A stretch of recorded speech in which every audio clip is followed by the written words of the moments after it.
pleased to have Professor from Parry here, who taught, I think, for very many years at the London School of Economics, anthropology. His earlier work had nothing to do, I think, with the topic you'll be talking to now. Nothing whatever. Yeah.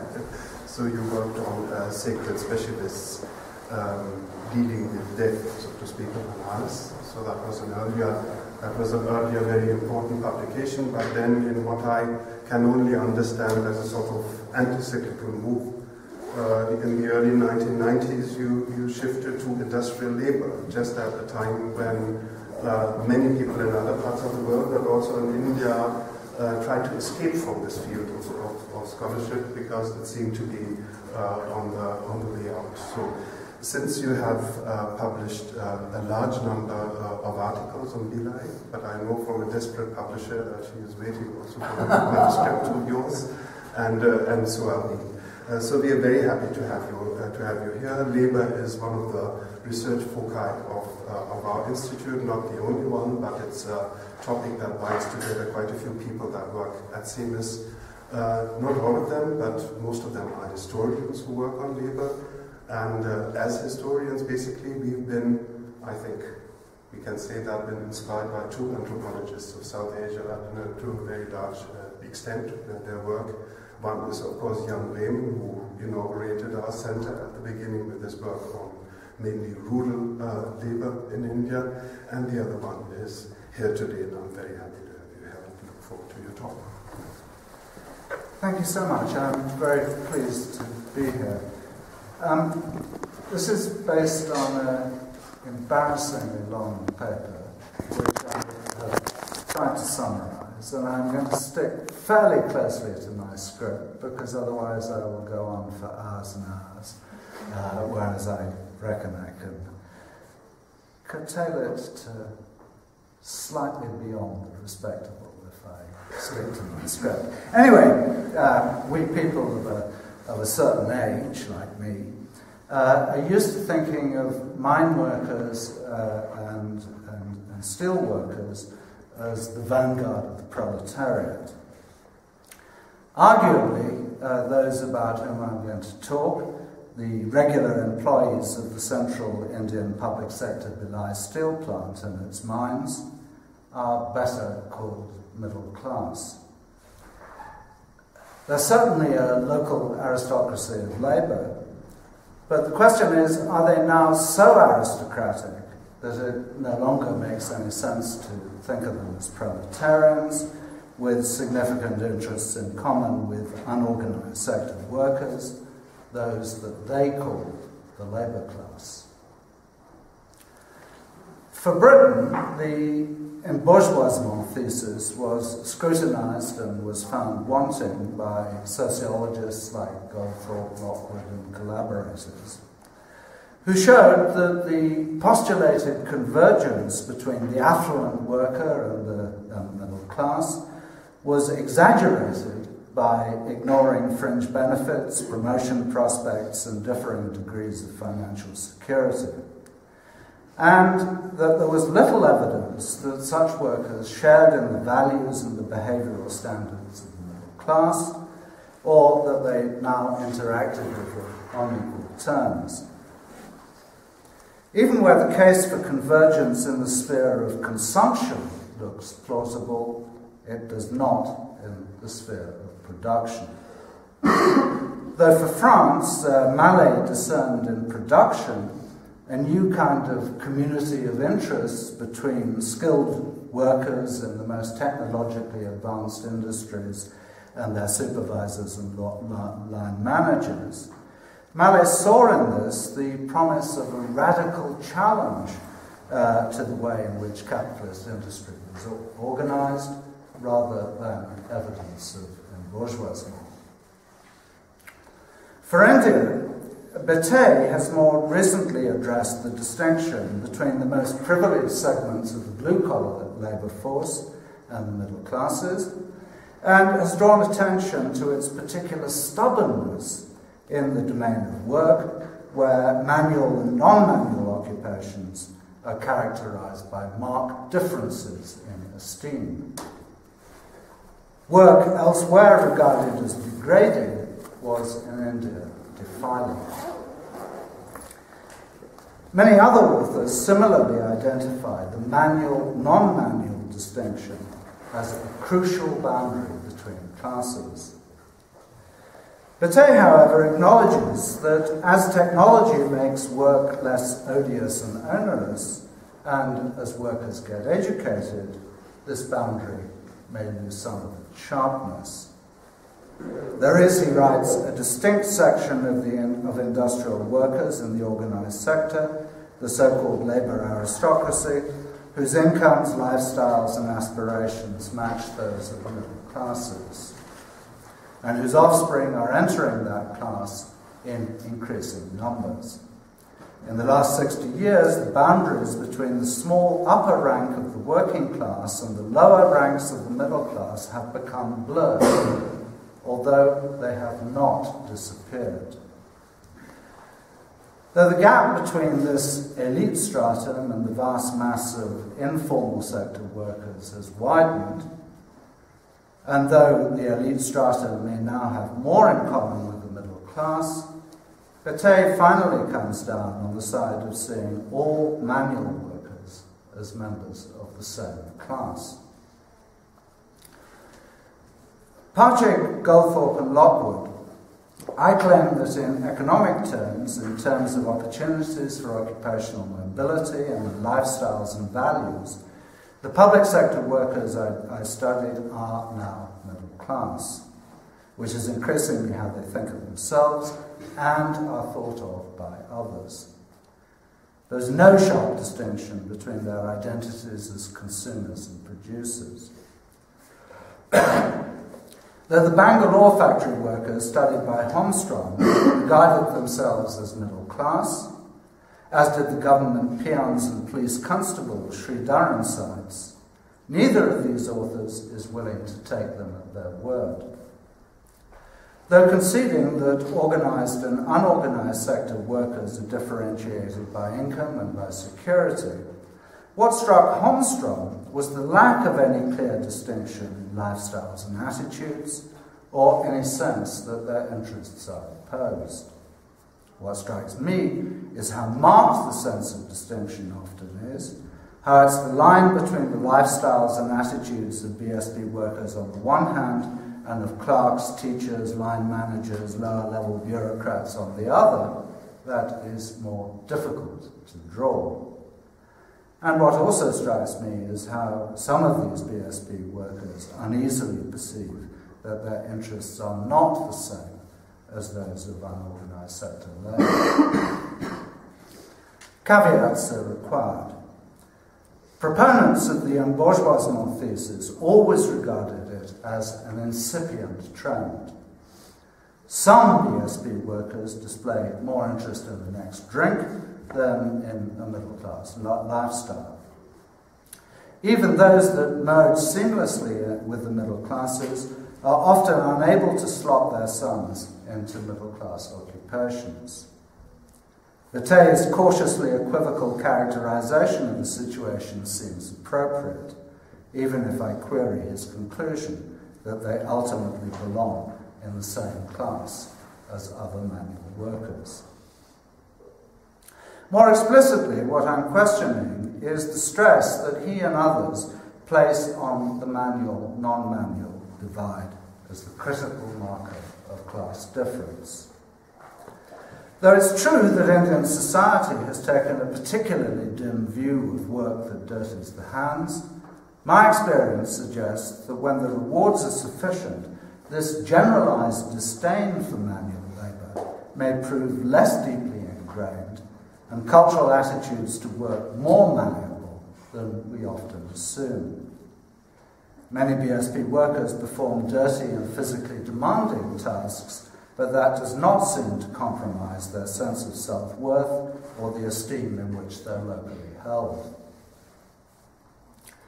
In terms of local understandings, a distinction that is far more heavily freighted than that between manual and non-manual work is between Naukri, service, and Kam, work. Naukri is a permanent job that carries a monthly salary, and is protected by legal guarantees against arbitrary termination. Is regular employment in the organised sector. But Paki Naukri, the complete or perfect version, is Sarkari Naukri, government employment, by comparison with which even a secure and well-paying job in the private sector is kachi, incomplete, imperfect. Old-timers ruefully reflect on how the relative valuation encapsulated in the old saw, highest agriculture, business, middling, lowest Naukri, has now been reversed. Long gone are the days when service was indelibly tainted by association with the servility of the servant, Naukri. Naukri confers ijat, honour, and it raises the status of the family. Small boys still learning their letters imagine themselves with a government job, and their sisters dream of a suitor who has one. Young men with the requisite educational qualifications spend years in time pass until their hopes of such an appointment are extinguished on reaching the age limit. Parents sell fields to pay educational fees or bribes to a middleman who claims to be able to fix such a job. The supply of Sarkari Naukri is an index of vikas, of development or progress. When contrasted with Naukri, Kam, otherwise work in general, signifies untenured casual employment. It generally implies a daily wage and always insecurity. Naukri is a proper job, and those who only have Kam are often described as berozgar, unemployed, even if they toil for 12 hours a day on a construction site. The Naukri-Kam distinction cuts across conventional class boundaries. Directly employed industrial workers in the public sector, like university professors, district collectors, and their peons, quite often, have Naukri.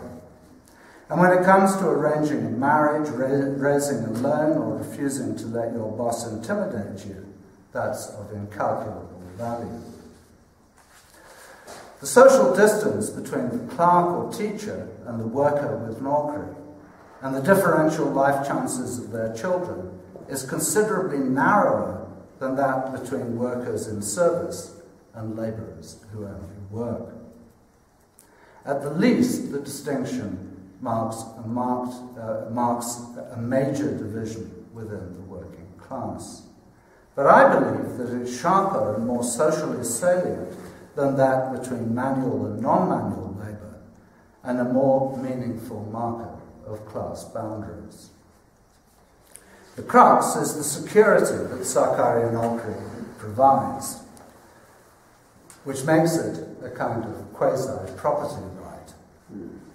If vulnerability to unemployment is, as has often been claimed, the hallmark of the proletarian condition, and what most critically distinguishes the working from the middle class, Indian public sector workers belong to the middle class.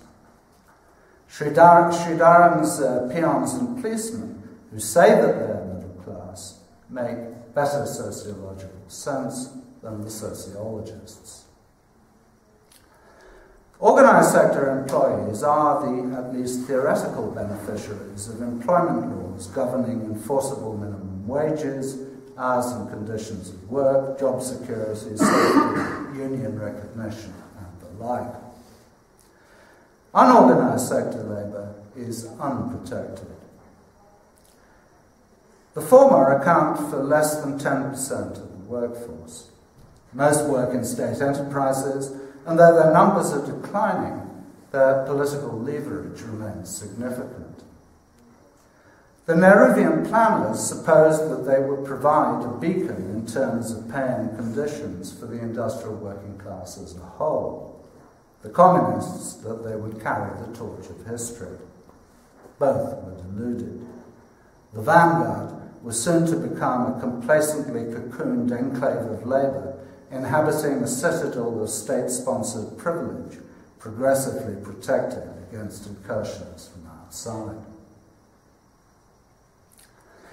Even in the original homelands of class theory, many commentators have been more impressed by divisions within the working class than by its unity. In India, as elsewhere in the post-colonial world, it has above all been divided by state sponsorship of an organised sector, which has created a labour force with interests, aspirations and material means distinct from unorganised sector workers. I also think of enclaves of privileged labour that the British created, for example, in the Mombasa docks or in the Copperbelt mines, and of the divisions that the Chinese state has fostered between those with and without rights of permanent urban residence, and between those employed in large state factories, in municipal factories, and in those backed by foreign finance. The notion in such circumstances of a unitary working class is analytically as obfuscating as it is politically unrealistic. In the Indian case, what's striking is that even non-Marxist writers like Holmstrom have been reluctant to dispense with this notion of a unitary working class and have stressed the kinship and neighbourhood ties that unite the two kinds of workers, have denied that they think of themselves as different, and have discounted the possibility that the former are privileged at the latter's expense. My data put that in question.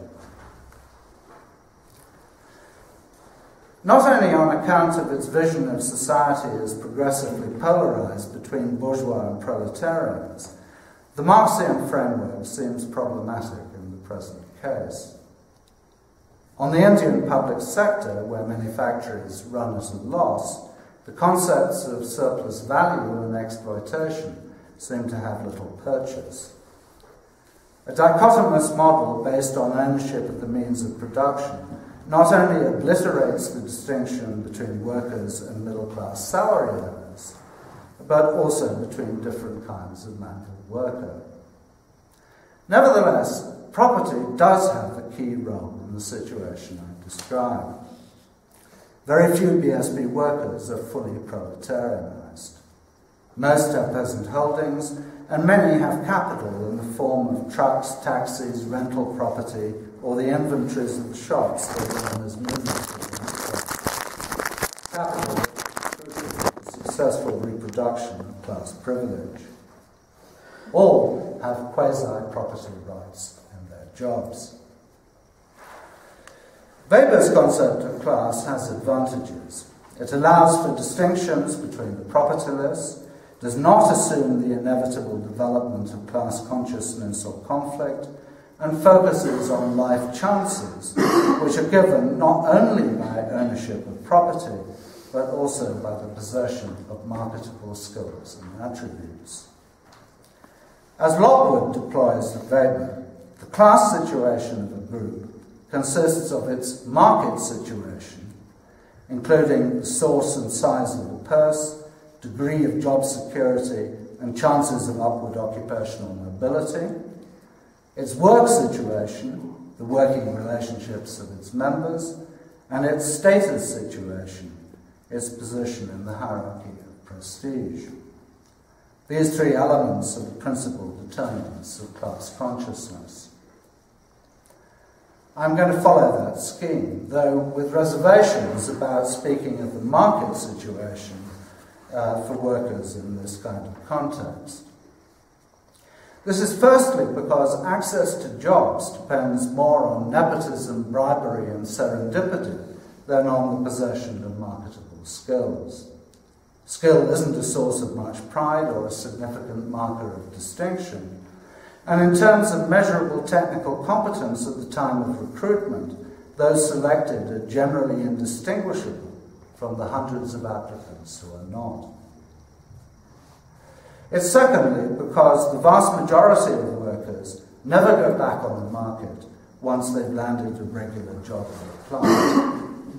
The skills and experience they acquire are not transferable. No better jobs are locally available, and the ones they have are for life.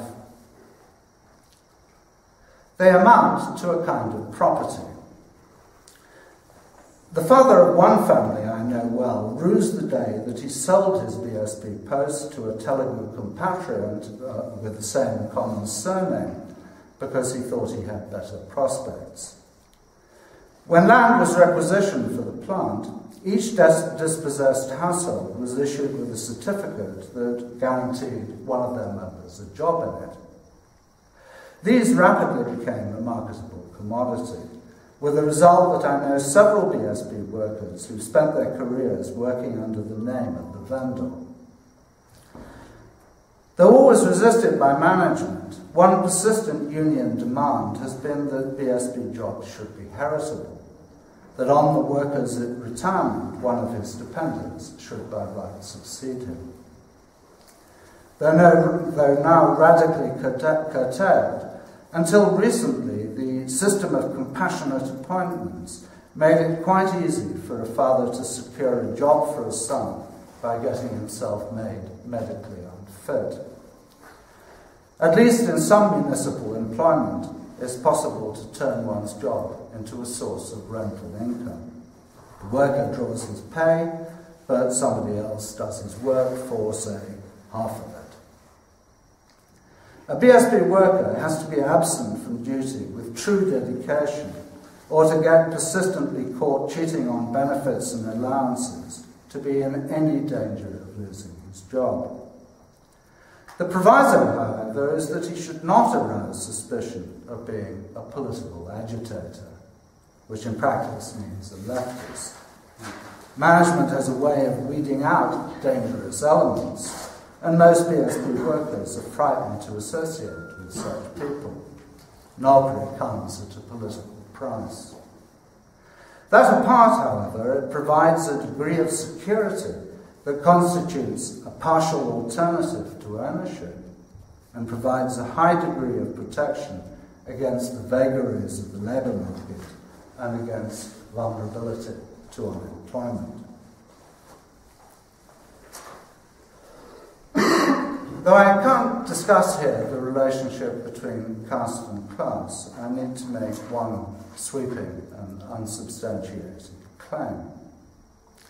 In terms of lifestyle, life chances and values, most people today share more in common with people of other castes from the same class or class fraction as themselves.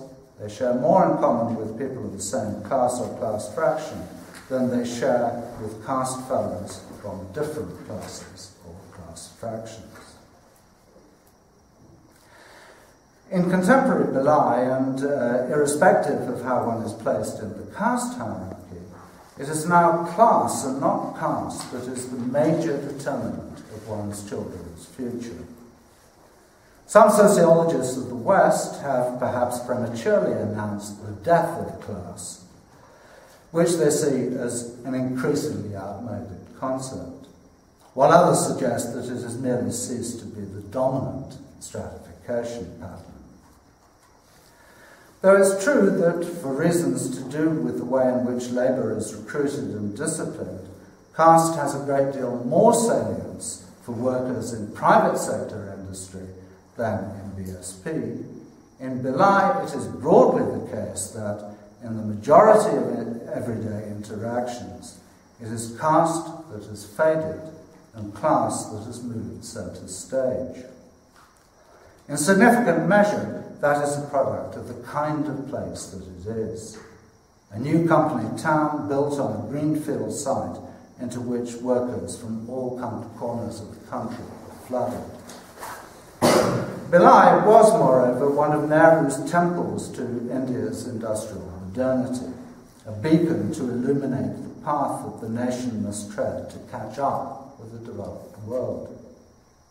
As an ideological project, it was as much about forging a new kind of man and a new kind of society as it was about forging steel. And this project included the erasure of caste identities. The Bhilai Steel Plant was built with Soviet aid in the late 1950s and 60s in the then overwhelmingly rural region of Chhattisgarh. Unlike other public sector plants of similar vintage, it's been consistently in profit since the 1970s. Originally designed to produce 1 million tons of steel, its current output is more than 5 million, and this is being currently upgraded to 7, which is to be achieved on constant levels of manning. By the late 1980s, the plant had around 65,000 workers on its direct payroll. By January 2011, that was down to 31,500. These reductions have been achieved through natural attrition and voluntary retirement. There were no forced redundancies. Nor has labour-saving technology been significant. Output has instead been maintained and in fact enhanced by some tightening of disciplinary control over the regular workforce and, more importantly, by the deployment of much cheaper contract labour in the least skilled but most physically taxing production jobs. Such labour has long been engaged on construction, maintenance and cleaning jobs, 8 to 10,000 in the mid-1990s. Today there are certainly more, but they don't show up in the official figures. Relative to these contract workers, the BSP workforce remain highly privileged, not only in terms of security, but also with regard to pay, perks and conditions. These are so generous that BSP workers are the envy of all other workers in the region. These other workers include employees in the large number of smaller scale private sector factories for which the plant provided a magnet. Some of these started as BSP ancillaries but have grown into quite substantial concerns, perhaps employing 6,000 workers in 4 or 5 different units. And others are just minnows with 10 to 15 workers. And between these two poles, pay and conditions vary significantly, though both technically belong to the organised sector. Even in the biggest and best paying of these private sector factories, however, no more than 1/3 of the workforce are company employees with enforceable legal protection. The rest are contract labour, liable to summary layoff. It's a way of evading the law, and one consequence of it is the greater significance of caste, kinship, and regional ethnicity in the private sector, quite simply because the contractors hire their own.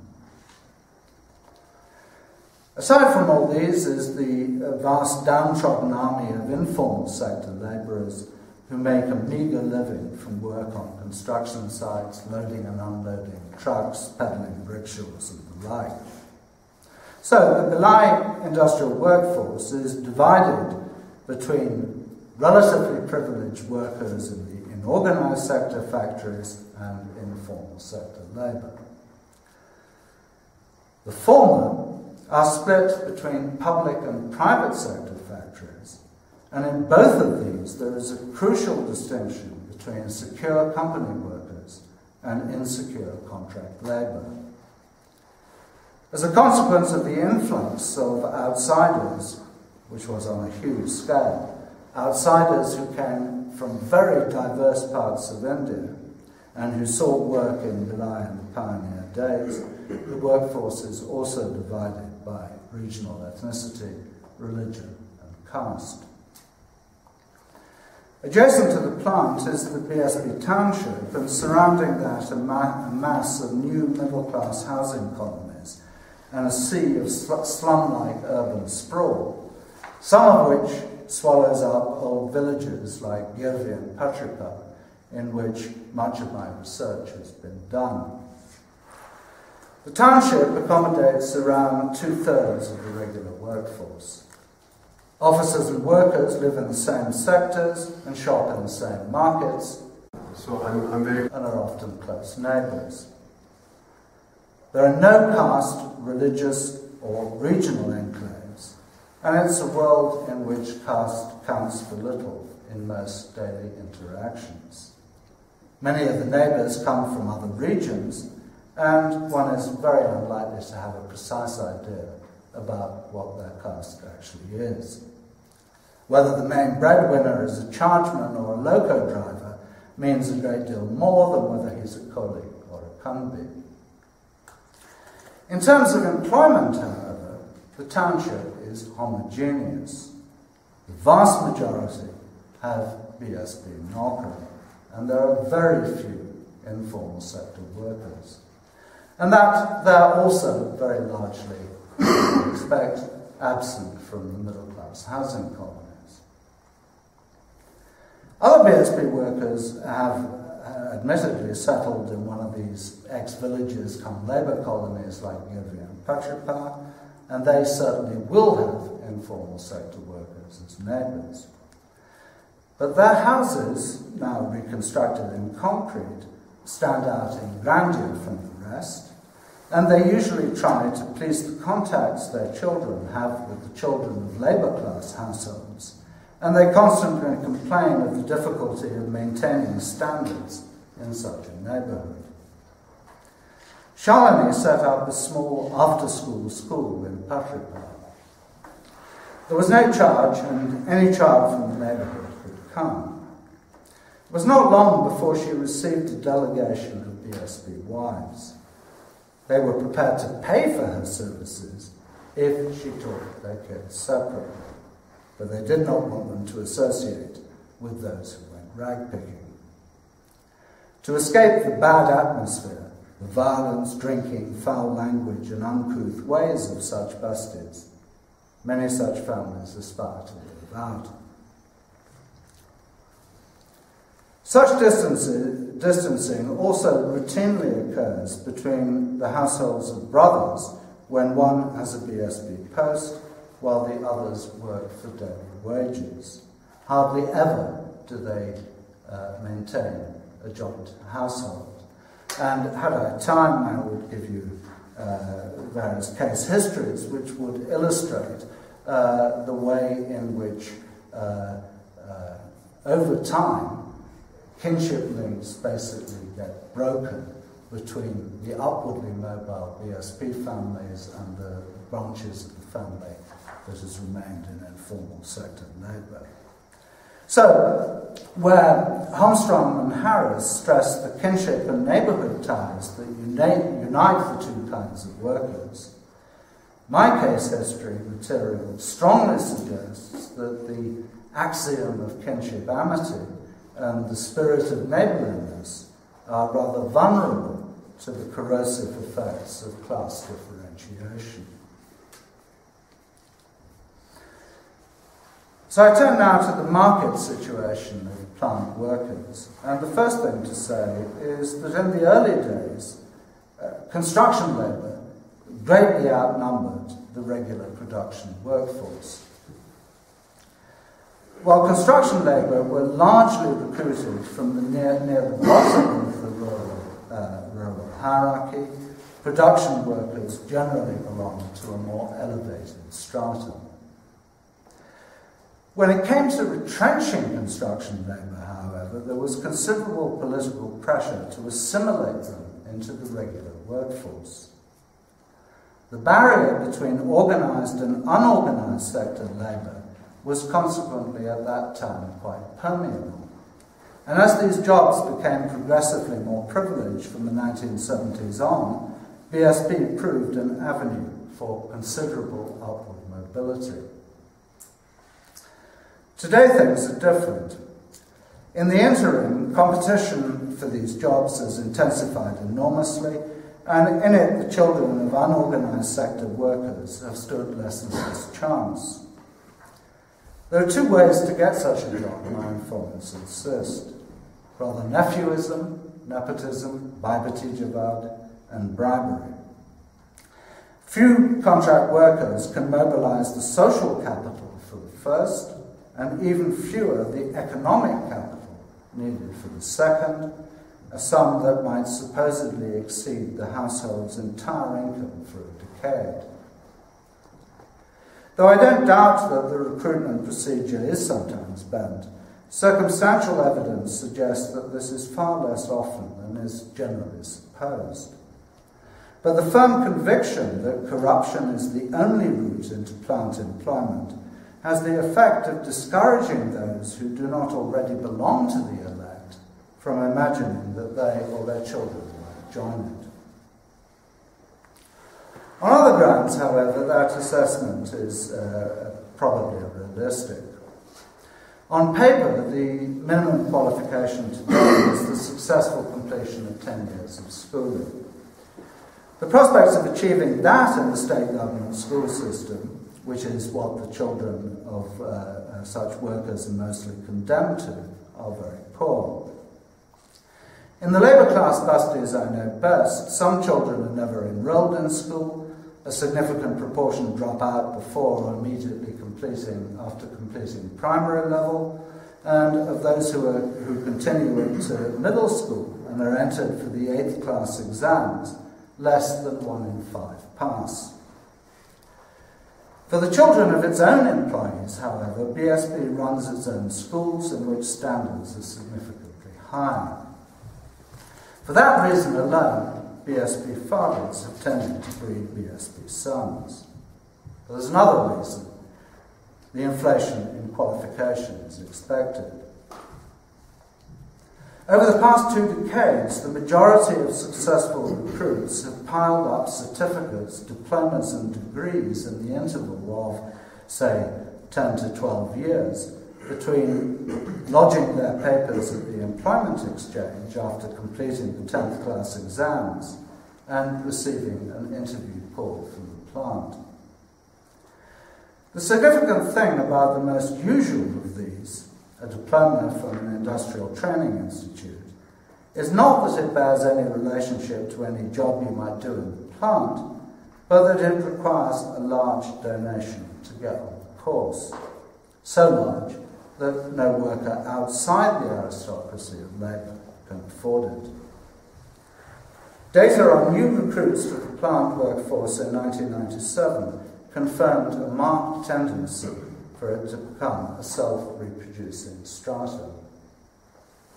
Since then, recruitment has run at a low ebb, an annual average of 300 appointments per year to worker grades.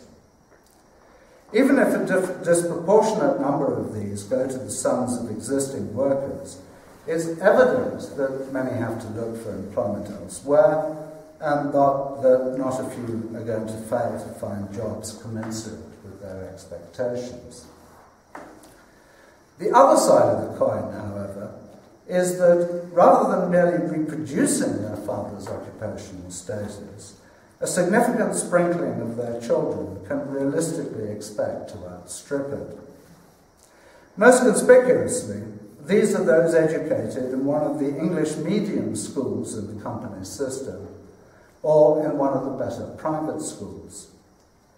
Daljit is a Sikh of artisan caste and a co-governed worker. His daughter attends the Bhilai branch of the elite Delhi public school, concessionary fees for BSP workers. But she's not, she admits, an assiduous student, not engineer or doctor material, so she's going to become a chartered accountant. Kure is a colleague in the same work group and a local Sadnami, the largest untouchable caste in the region. His father was illiterate, but of his 3 sons, 2 are doing engineering degrees locally, while the youngest, who studied in the flagship BSP English medium school and played chess for the Indian youth team in Spain, is now completing a degree in the high achievers' heaven of an Indian Institute of Technology. Kids of his kind no longer aspire to BSP jobs. They aim to become computer wizards in California, and probably do. When, in 2006, the principal of that school, himself a former pupil, tracked down around 200 of his old batchmates from the 12th class cohort of 1978, it turned out that over 70 were working abroad, mostly in the United States. One had been nominated for the Nobel Prize in Physics, and one woman ran her own radio station and was a dollar billionaire.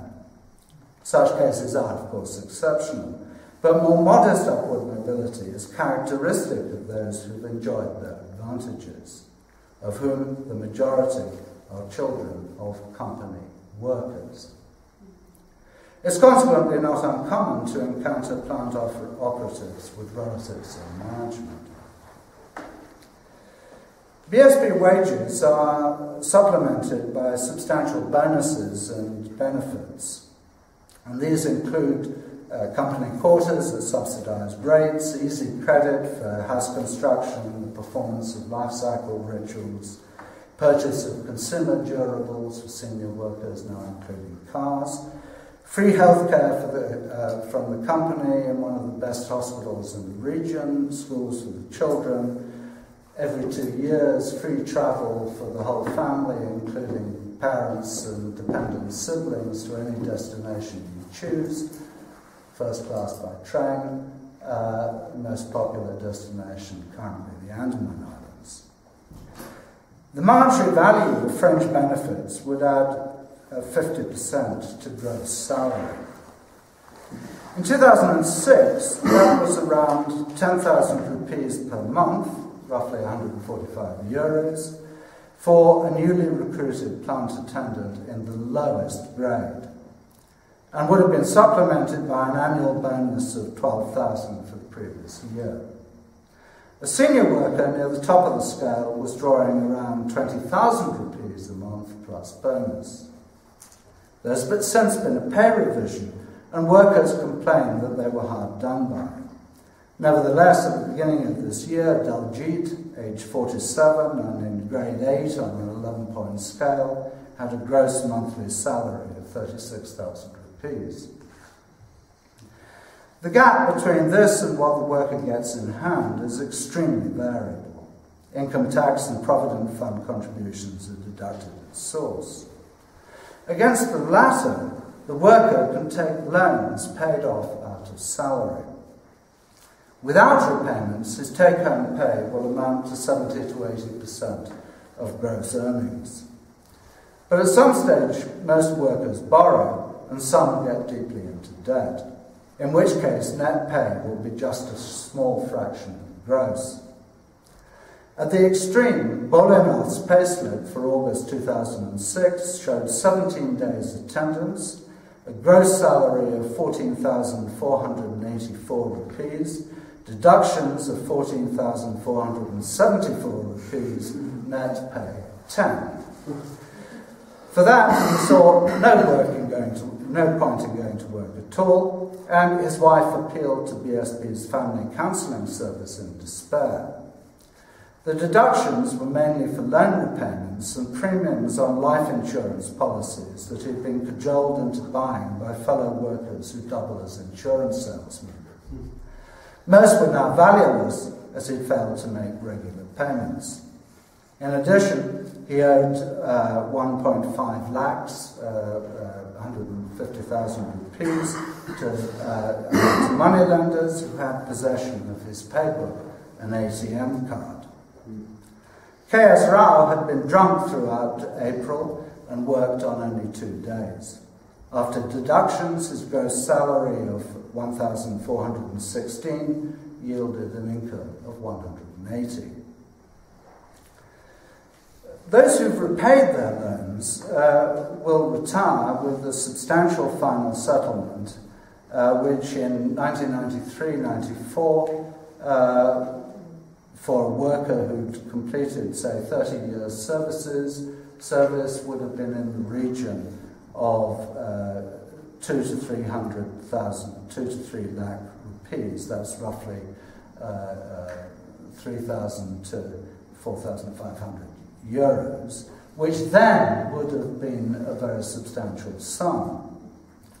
But by 2005-06, the same worker would have come away with 10 to 14 lakhs, which was enough to buy a plot and construct a respectable house in a new middle-class housing colony and still have funds to invest in some small business. And by 2011, he would probably come away with 25 to 30 lakhs, a sum that would have seemed beyond the dreams of avarice 20 years back, but now seems dwarfed by the inflation in real estate values. And obviously it's those who were superannuated 20 years back who now feel the pinch, particularly if they put their 2 to 3 lakhs on a bank deposit where the rates have absolutely plummeted. Locating BSP workers within the income categories employed by the National Council for Applied Economic Research, which publishes the most authoritative large-scale survey material that exists, is tricky. These categories classify households according to their reported income from all sources, whereas the figures I've just given relate to individual workers from salary only. And this money is often supplemented by a moonlighting income or by the income earned by other members of the household. But what's nevertheless clear is that in terms of the 5 NCAER income bands, low, lower middle, middle, upper middle, and high, the gross salary of a BSP worker in 2006 near the top of the scale would have placed his whole household in the highest income bracket in the country. And a worker at the bottom of the scale would have belonged to the upper middle income group. And if we focus again on net income, then the picture isn't very different.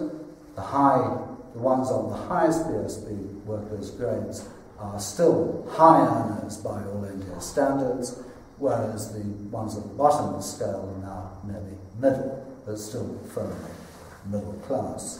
So, given all this, and given that this is an aging workforce where many more workers must be near the top of the scale than near the bottom, I feel justified in saying that although its class is not just a matter of the size of the purse, in income terms, BSP workers certainly qualify comfortably as middle class.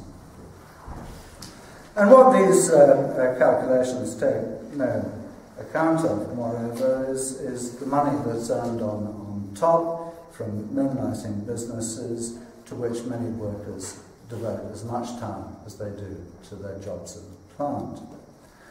Daljit, who I've mentioned before, for example, in the last 10 years has tried his hand at pyramid marketing, gold trading, and stockbroking, agent for a stockbroker.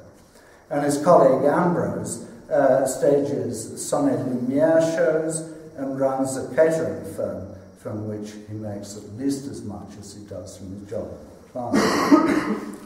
Few have qualms about profit motive. And such enterprises commonly employ not only surplus family labour, but also the labour of other informal sector workers.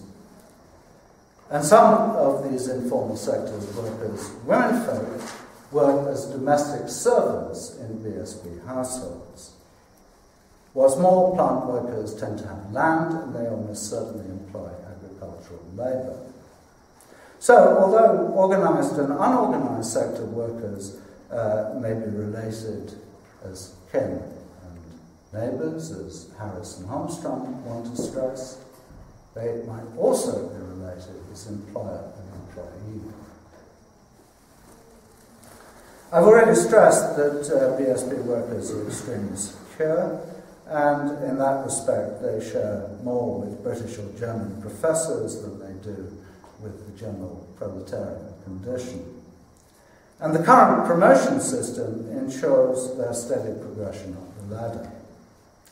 I estimate that between 10 and 12% of all workers will be officers one day. But what's particularly striking is that many more aspire to become members of the management than will ever make it. And to put this market situation in some relief, I'm having to speed up at this point. Let me just say that of the figures I've given, a junior clerk in the railway would have been, in 2006, earning perhaps just over half what the most junior BSB worker would have got. An experienced surveyor in the municipality would have been earning roughly a third less than the BSB worker. A middle school principal would have been earning just a little less. A worker in the private sector, a regular worker, would have been earning about half, but would have been able to double his pay by doing 4 hours daily overtime, compulsory, but would have no time at all to moonlight, would have no fringe benefits, would have no promotion prospects. And then, of course, at the bottom of the heap, if one considers people in the informal sector, labour, say construction labour, if you have the incredible good fortune to be employed throughout the month, you would be maybe earning, in monetary terms, a tenth of what the most junior BSB worker would be getting, and if you happen to be a woman, you'd be doing worse. So to turn to the work situation, when I was first in the plant in the mid-1990s, timekeeping and labour discipline were remarkably relaxed. In the hard shops, like the coke ovens, it's true, some jobs are extremely tough and often quite dangerous, and the physical conditions are sometimes appalling. But the workers only work in short bursts, and those with the most taxing tasks, like the oven doorman, who in air temperatures of 50 degrees Celsius and in billowing acrid fumes clean up spillages and scrape burning cinders off the 10-metre doors of the open ovens, they were never required to work for more than 4 hours in a shift. Many workers with more comfortable jobs worked a great deal less. The task completed, they'd wander, drink tea, play dice or cards, socialise with their mates, or read the newspapers. Some would leave after a couple of hours, some would appear to sign in at the start of their shift and then go home, and some wouldn't come at all. If the shift was short-handed, as might happen on nights at festival times when absenteeism rockets, the shift in charge would have to persuade some key operatives to work beyond customary norms. An oven doorman who was asked to perform his duties throughout the full 8 hours would be given 2 see-offs, an unofficial arrangement by which he'd be marked present on 2 subsequent shifts when in fact he was not. Partly because of the leverage of shop floor union leaders at the time, and partly because of the weight of the company rulebook, the power of ordinary line managers at that time was very circumscribed. And production ran on the tacit agreement that workers would work when necessary if middle management would turn a blind eye to them going home when it was not. Manning levels were then very generous, there was usually plenty of slack, and workers organised their own duty rosters about timekeeping and deciding who would work when. So they had, in short, the kind of autonomy and discretion about timekeeping that we normally associate with paradigmatically bourgeois occupations like university teaching. By the time I was next in the coke ovens in 2006, there had been major reductions in its permanent workforce, and I heard a lot of grumbling about how the regime had become so strict.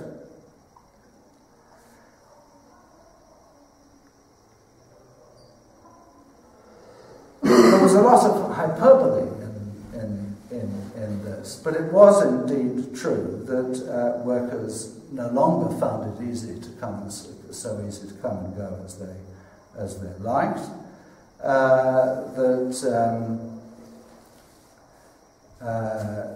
Persistent absenteeism was more likely to be sanctioned, and that the authority of line managers had been somewhat enhanced, largely because the union had imploded as a result of factional infighting and has since remained suspended.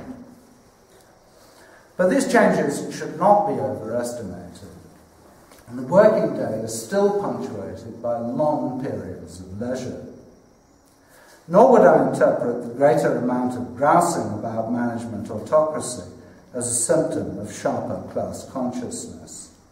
BSP workers have difficulty identifying a clear class antagonist, and most of the time they don't cast management in that role. What was really new in 2006 was that BSP was putting out, in defiance of the law, an incredible proportion of the most unskilled production jobs to contract workers. And if we take again, which I'll do, try and summarise very briefly, the case of the oven doorman, remember only 4 hours was the maximum we would do. Some of these contract workers are now working 2 full shifts back to back, 16 hours in a job that the BSP worker would only ever have worked for 4 hours, and they are getting for it a sum that is roughly half his salary minus all the fringe benefits.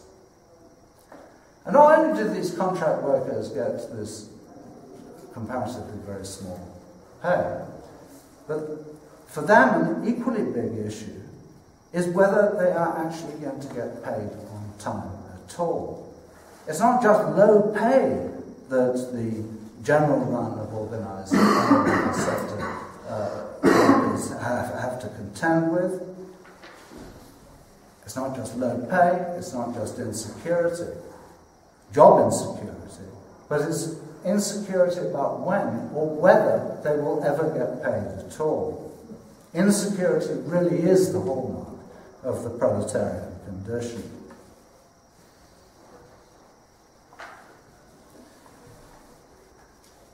One final point about the work situation is that with increasing reliance on contract labour, the BSP workforce is increasingly becoming a workforce that oversees the labour. So it's becoming a supervisory staff rather than workforce. And even of those who are still doing manual jobs, you have to appreciate that they have been relieved of the worst ones. All the most odious and onerous tasks are now done by contract labour. So although some of these guys sympathise, no doubt, with the conditions of contract labour, hardly any of them see contract labour as their natural allies. And that's not only because of differences in culture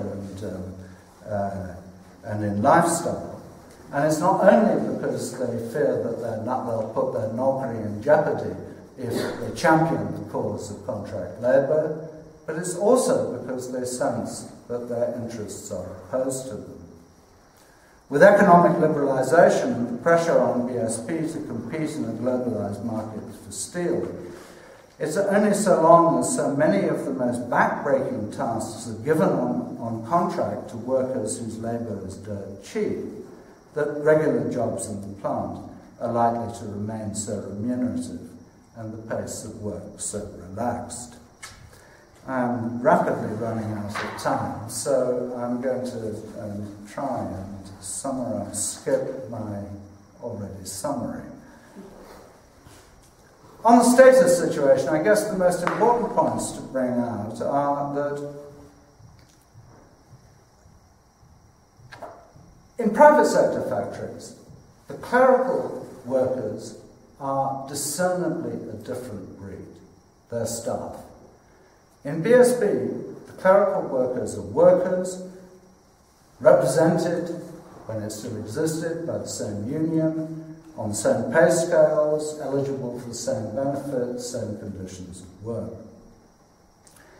Clerical workers get less pay than the manual workers because they don't get production bonuses, and their chances of promotion are slightly less good and are often closer. Their work is likely to be more surveyed than subject to more surveillance than the work of manual workers, because it's dead easy to disappear on a BSB shop floor, whereas if you work in some office, you've got the bloody officer next door continually calling for files. Now, it's true that a sense of distinction does remain between white-collar and blue-collar workers, but in all my experience of them, the blue-collar workers now show the white-collar workers extremely little deference and don't acknowledge them as their superiors.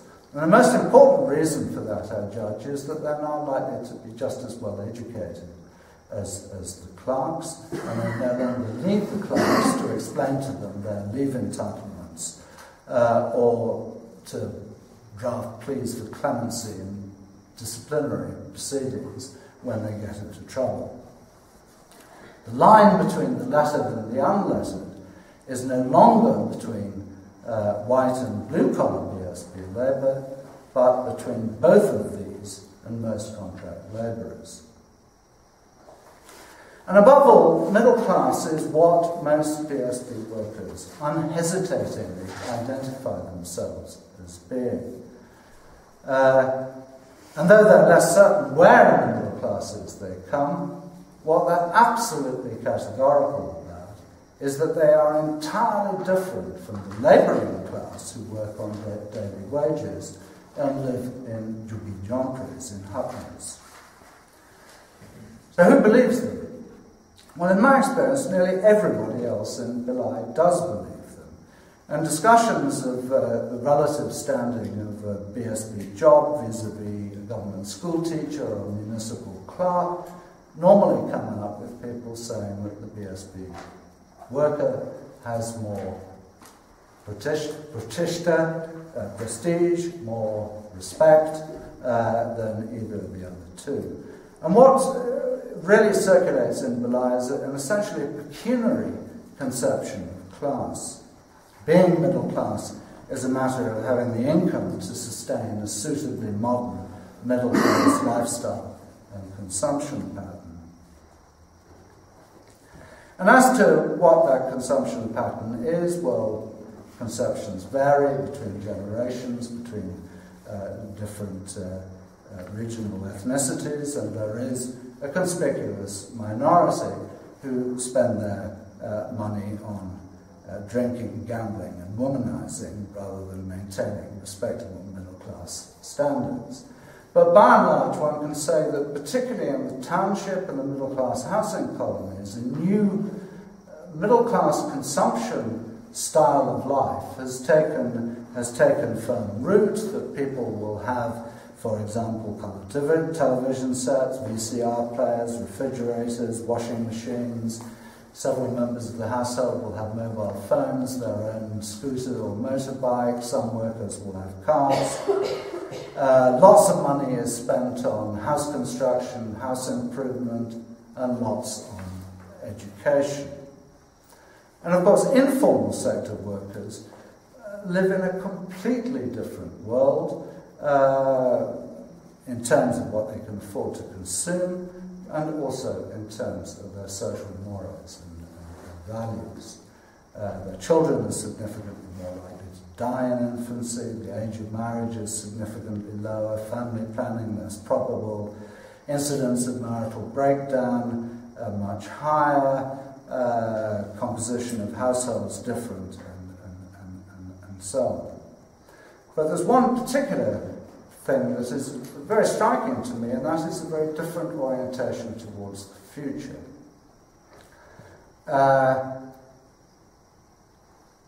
BSB workers basically live in a life geared to the future, geared to chances on the job market, marriage market for their children, construction of a house for retirement, and so on. Whereas the so-called labour class characteristically live in the here and now, in the present, for the day, and they've got no alternative because they have no alternative but to live from hand to mouth. So what I've suggested is that in contemporary Bhilai, it's class, not caste, that's the dominant axis of stratification and the major determinant of life chances. The distinction between manual and non-manual work is an ideologically less salient marker of class difference than that between formal sector Naukri and informal sector Kam. This is a product of state legislation and policies that have created a structural divide within the industrial labour force that makes it unrealistic to see the two types of worker as members of the same social class. The most privileged segment of the organised labour force has increasingly become a self-reproducing strata that should now be regarded as middle class. In terms of their market situation, that's unquestionably what they are. At work, they enjoy a degree of autonomy and freedom from the tyranny of the clock that makes them more like bankers than assembly line workers at Ford. Many now merely oversee the manual labour of contract workers, and very few form the worst task themselves. In terms of their status, there's little to choose between BSB workers and clerks. They increasingly have typically middle-class lifestyles and consumption patterns, as well as middle-class values and orientations. They aspire to getting on by getting promoted into management, and they characteristically have a middle-class orientation to the future. Above all, middle class is what they regard themselves as being and how others ungrudgingly rate them. To describe them as being in the same class situation as informal sector workers would, in their view of themselves, be a travesty. And in that, I think they're largely right. And let me just try in 4 sentences to encapsulate the rest of the paper, which goes on to admit that the reproduction of class for these workers with the downsizing of the workforce has become a real problem, and that my survey material suggests that maybe 20% or so succeed in getting Sarkari Naukri, government employment, maybe another 30% set themselves up in small businesses, but 30 to 40% revert back to typically working class occupations.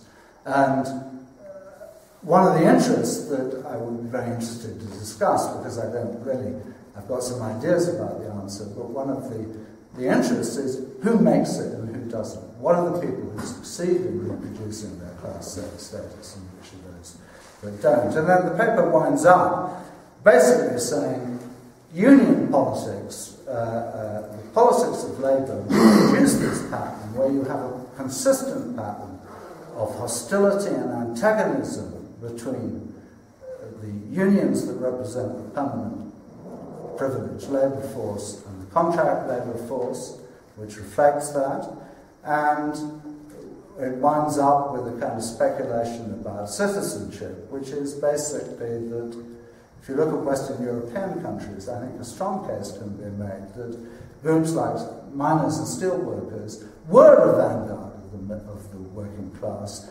that ensured that citizens in general got a minimum of the social rights of citizenship in the form of healthcare, schools, and so on. Here, what the state has done, probably unintendedly, has created this privileged enclave which has had no interest in claiming citizenship rights for the working class as a whole, because they were handed them on a plate. BSP has these wonderful schools and so on. And so you know, the result of this picture is a result with profound implications for the notion of citizenship in India. And